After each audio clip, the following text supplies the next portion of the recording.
حضرت عبداللہ بن عمر بن عاص رضی اللہ تعالی عنہما سے روایت ہے کہ نبی کریم رؤوف الرحیم صلی اللہ علیہ وسلم نے فرمایا، جس نے یہ عمل سچے دل سے کیا تو ہر قدم کے بدلے 70,000 نیکیاں لکھی جائیں گی اور 70,000 گناہ مٹا دیے جائیں گے اور 70,000 درجات بلند ہوں گے، اور والدین کی مغفرت کے لیے التجا کرے تو اللہ تعالیٰ اس کے ہاتھ نیچے آنے سے پہلے ان کے والدین کی بخشش عطا فرمائیں گے۔ وہ ایسا پاک و صاف ہو جائے گا جیسے ماں کے پیٹ سے آج ہی پیدا ہوا ہو۔ وہ عمل یہ ہے۔ بسم اللہ الرحمن الرحیم۔ السلام علیکم ورحمۃ اللہ وبرکاتہ۔ محترم ناظرین، مؤذن رسول خدا صلی اللہ علیہ وسلم حضرت بلال حبشی رضی اللہ تعالی عنہ کا واقعہ ہے کہ آپ ملک شام فتح ہونے کے بعد دربار فاروقی میں عرض گزار ہوئے کہ اگر آپ اجازت فرمائیں میں مدینہ طیبہ سے بیت المقدس جا کر سکونت پذیر ہو جاؤں، کیونکہ جس محبوب دل نواز کی رخ زیبا کی زیارت قلب محزون کا علاج تھی، اب تو وہ خاکی چادر اوڑے ہوئے محو خواب ہیں، یعنی کہ حضور نبی کریم صلی اللہ علیہ وسلم پردہ فرما گئے ہیں۔ انہوں نے اپنا چہرہ انور چھپا لیا ہے۔ امیر المومنین حضرت عمر فاروق رضی اللہ تعالیٰ عنہ نے اجازت دے دی اور حضرت بلال شام میں سکونت پذیر ہو گئے، مگر تصور کی نگاہیں مدینہ کو کہاں چھوڑتی ہیں۔ آپ صلی اللہ علیہ وسلم کی یادیں شب و روز آپ رضی اللہ تعالیٰ عنہ کو ستاتی، تو باقی صحابہ کرام نے مشورہ باہم کیا کہ حضرت بلال رضی اللہ تعالیٰ عنہ کا نکاح کر دیا جائے۔ چنانچہ حضرت بلال رضی اللہ تعالیٰ عنہ کا نکاح بھی ہو گیا، مگر در نبی کی نورانیت اور رحمتوں کی بارش کا کیف حضرت بلال رضی اللہ تعالیٰ عنہ کیسے فراموش کر سکتے۔ ایک شب محو خواب تھے کہ ان کو حضور اکرم صلی اللہ علیہ وسلم کی زیارت نصیب ہوئی۔ سرکار دو عالم صلی اللہ علیہ وسلم نے پوچھا، اے بلال، کیا اب میری زیارت کو نہیں آؤ گے؟ اللہ! کہ حضرت بلال رضی اللہ تعالیٰ عنہ کی آنکھ کھل گئی۔ روح و دل سے ایک ہی صدا آ رہی تھی کہ حضرت صلی اللہ علیہ وسلم کے روزہ مبارک کو دیکھے۔ فوراً اٹھے اور نبی کریم صلی اللہ علیہ وسلم کی جانب چل پڑے۔ مدینہ طیبہ میں وارد ہوئے تو رحمت و نور کی وہی گلیاں، کیف و سرور کی وہی بھینی بھینی خوشبوئیں، مگر جس مرکز خیرات و حسنات کا یہ سب صدقہ طفیل ہے وہ تو نظر آتے ہی نہیں۔ تیز تیز قدموں سے بڑھے اور حضور صلی اللہ علیہ وسلم کے مقدس روزہ رسول صلی اللہ علیہ وسلم کی طرف حاضر ہو گئے۔ دھڑکتے دل، دہکتے سینے اور بہکتی ہوئی آنکھوں سے درود و سلام پیش کیا اور روزہ رسول صلی اللہ علیہ وسلم سے لپٹ گئے اور جی بھر کر روئے۔ جگر گوشہ رسول حضرت سیدنا امام حسن و حسین علیہ السلام نے جب خادم رسول حضرت بلال رضی اللہ تعالیٰ عنہ کو دیکھا تو نانا جان کا زمانہ یاد آ گیا۔ سیدنا بلال رضی اللہ تعالیٰ عنہ ان دونوں کو نونہال جنت کے سرداروں کو دیکھا تو گزرا زمانہ آنکھوں کے سامنے آ گیا، تو گش کھا کر گر پڑے۔ جب دوبارہ اٹھے تو وہی زمانہ آنکھوں کے سامنے تھا کہ آپ حسنین کریمین کو گود میں کھلاتے، کاندھے پر بٹھاتے، حسنین کریمین کی انگلیاں مبارک پکڑ کر چلاتے، دونوں بڑھ کر حضرت بلال رضی اللہ تعالیٰ عنہ سے لپٹ گئے۔ اے نانا جان کے پیارے موذن، کیا دور نبی صلی اللہ علیہ وسلم کی اذان اب ہم کبھی نہیں سنیں گے؟ نماز کا وقت ہو چلا ہے، آئیے آج آپ ہی اذان کہیے۔ حضرت بلال رضی اللہ تعالیٰ عنہ گشتہ جگر آزمائش میں مبتلا ہو گئے۔ جنتی جوانوں کے سردار کا حکم ٹالا بھی تو نہیں جا سکتا تھا۔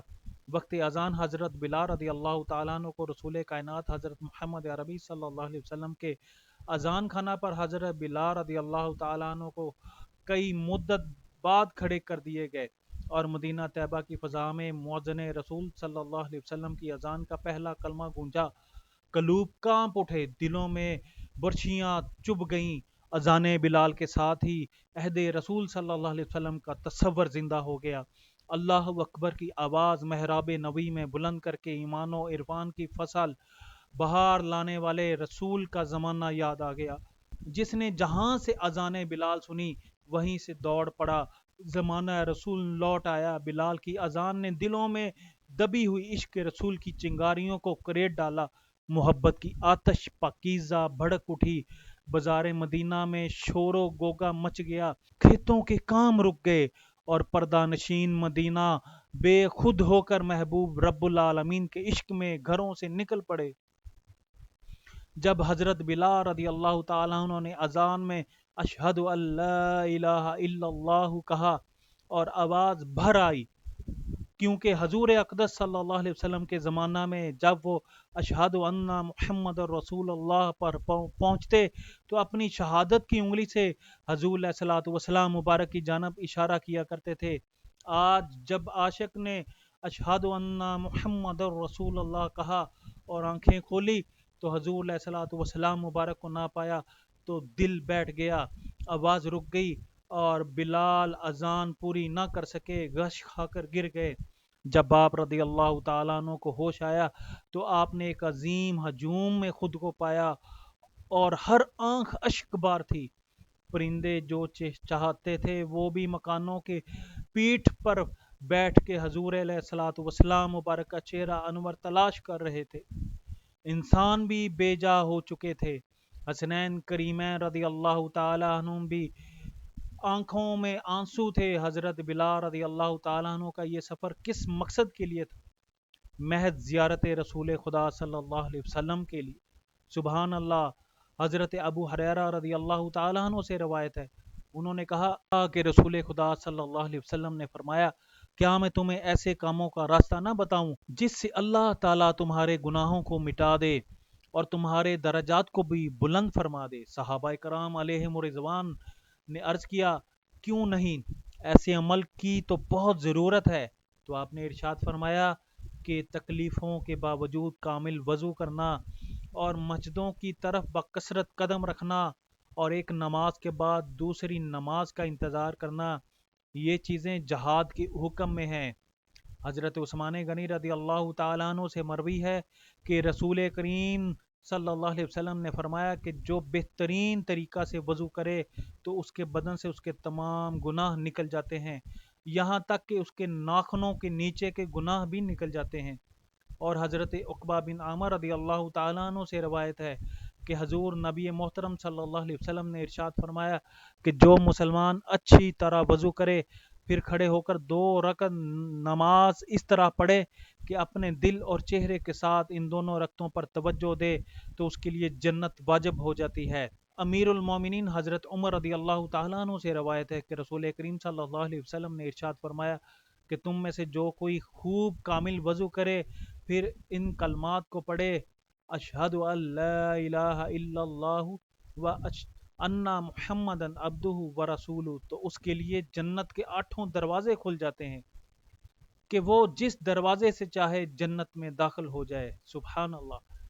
حضرت ابو ہریرہ رضی اللہ تعالیٰ عنہ سے روایت ہے کہ رسول خدا صلی اللہ علیہ وسلم نے فرمایا، میری امت قیامت کے دن اس حالت میں بلائی جائے گی کہ ان کی پیشانی روشن اور ہاتھ پاؤں وضو کے اثرات سے چمکتے ہوں گے، تو جو اپنی روشنی کو بڑھانا چاہے تو وہ اپنی روشنی کو بڑھانا جو بھی چاہے وہ زیادہ سے زیادہ کامل وضو کرے۔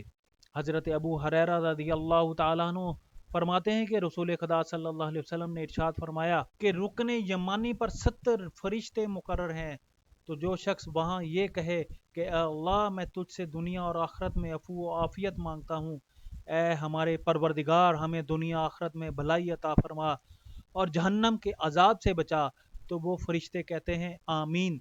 حضرت جابر رضی اللہ تعالیٰ عنہ سے روایت ہے کہ رسول خدا صلی اللہ علیہ وسلم نے ارشاد فرمایا کہ ذی الحجہ کے 10 دن سے زیادہ کوئی دن افضل نہیں۔ ایک شخص نے عرض کیا، یا رسول اللہ صلی اللہ علیہ وسلم، یہ افضل ہیں یا اتنے دنوں اللہ کی راہ میں جہاد کرنا؟ تو سرکار آقا علی نبینا علیہ الصلوۃ والسلام مبارک نے فرمایا، یہ دن استعداد سے اللہ کی راہ میں جہاد کرنے سے بھی افضل ہیں، اور اللہ کے نزدیک عرفات سے زیادہ کوئی دن افضل نہیں۔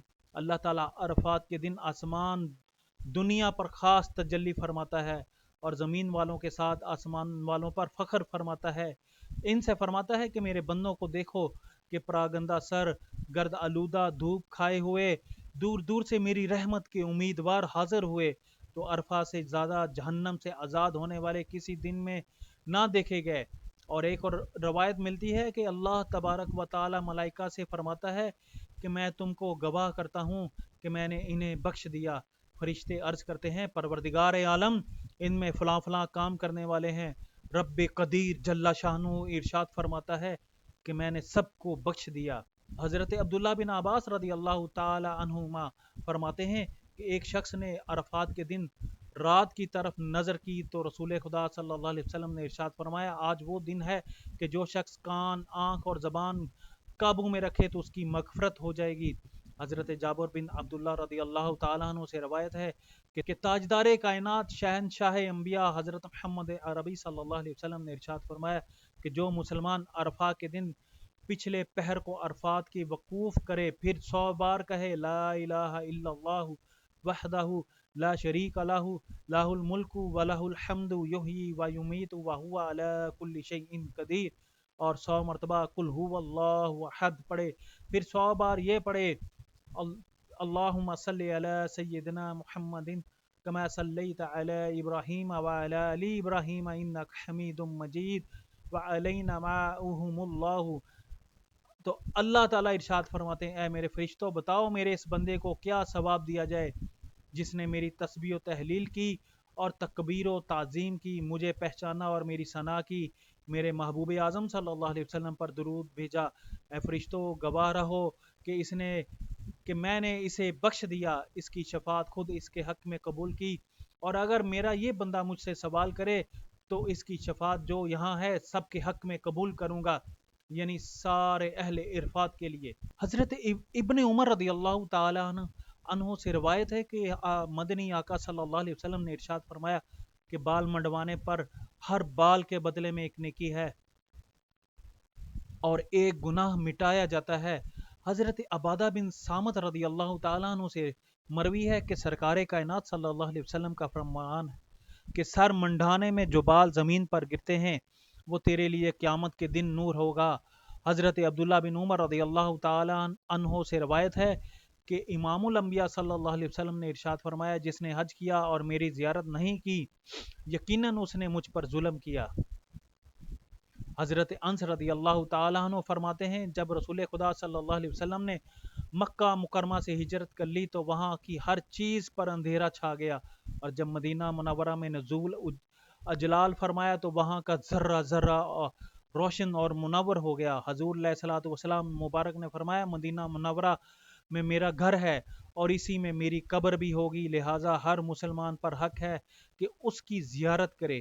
حضرت عبداللہ بن عمر بن عاص رضی اللہ تعالی عنہما سے روایت ہے کہ رسول کریم صلی اللہ علیہ وسلم نے فرمایا جس نے کامل وضو کیا پھر حجرہ اسود کے پاس بوسہ دینے کو آیا وہ رحمت میں داخل ہوا، پھر جب بوسہ دیا اور اس نے یہ پڑھا بسم اللہ واللہ واللہ اکبر اشہد ان لا الہ الا اللہ وحدہ لا شریک لہ واشہد ان محمدا عبدہ ورسولہ، اسے رحمت نے ڈھانپ لیا۔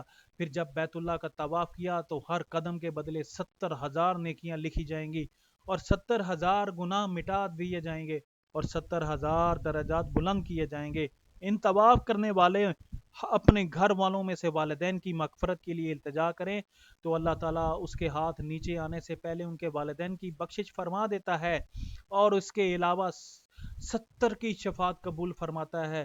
پھر جب مقام ابراہیم پر آیا اور وہاں 2 رکعت نماز طلب ثواب کی نیت سے پڑھی تو اس کے لیے اولاد اسماعیل علیہ السلام میں سے 4 غلام آزاد کرنے کا ثواب لکھا جائے گا اور گناہوں سے ایسے نکل جائے گا جیسے آج ہی اپنی ماں کے پیٹ سے پیدا ہوا ہو۔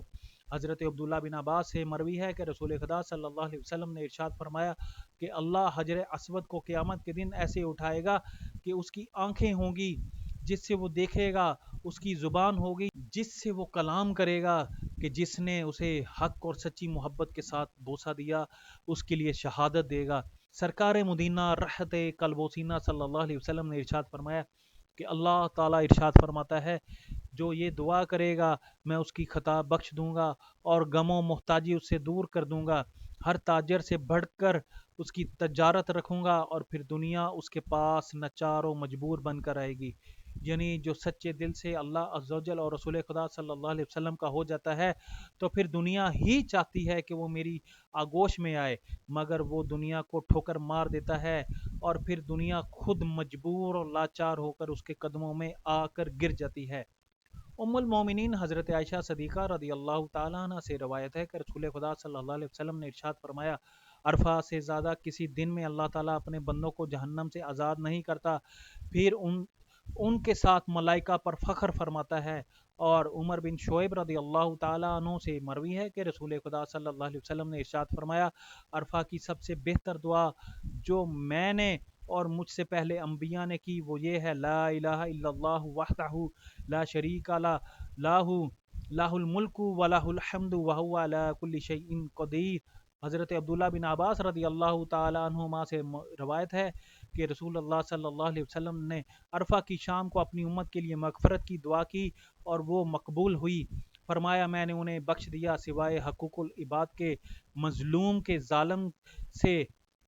تو سرکار دو عالم صلی اللہ علیہ وسلم نے عرض کی، اے رب قدیر، اگر تو چاہے تو جنت عطا کرے اور ظالم کی مغفرت فرما دے۔ اس دن یہ دعا قبول نہ ہوئی۔ پھر مزدلفہ میں صبح کے وقت اللہ کے مقدس رسول صلی اللہ علیہ وسلم نے یہی دعا کی تو اس وقت یہ دعا قبول ہوئی۔ اس پر تاجدار رسالت صلی اللہ علیہ وسلم نے تبسم فرمایا۔ حضرت سیدنا صدیق اکبر اور سیدنا فاروق اعظم رضی اللہ تعالی عنہما نے عرض کی، ہمارے ماں باپ آپ پر قربان یا رسول اللہ صلی اللہ علیہ وسلم، اس وقت تبسم فرمانے کا کیا سبب ہے؟ ارشاد گرامی ہوا، دشمن خدا ابلیس کو جب یہ معلوم ہوا اللہ عز و جل نے میری دعا قبول کی اور میری امت کو بخشش فرما دی تو وہ اپنے سر پر خاک اڑانے لگا اور واہ ویلے کرنے لگا۔ اس کی یہ گھبراہٹ دیکھ کر مجھے ہنسی آ گئی۔ اللہ وحدہ لا شریک کے آگے التجا دعا کرتے ہیں، میرے تمام مسلمان بہن بھائیوں کے بچوں کو اللہ پاک اپنے حفظ و امان میں رکھے، آمین یا رب العالمین۔ جزاکم اللہ خیرہ۔ اگر آپ کو ویڈیو اچھی لگی ہو تو ضرور لائک اور شیئر کریں اور زیادہ سے زیادہ کمنٹس کریں، اور اگر آپ ہمارے چینل پہ نئے ہیں تو مزید آنے والی ویڈیو دیکھنے کے لیے اس کو سبسکرائب کریں تاکہ نئی ویڈیو آپ کو فوراً مل سکے۔ جزاک اللہ۔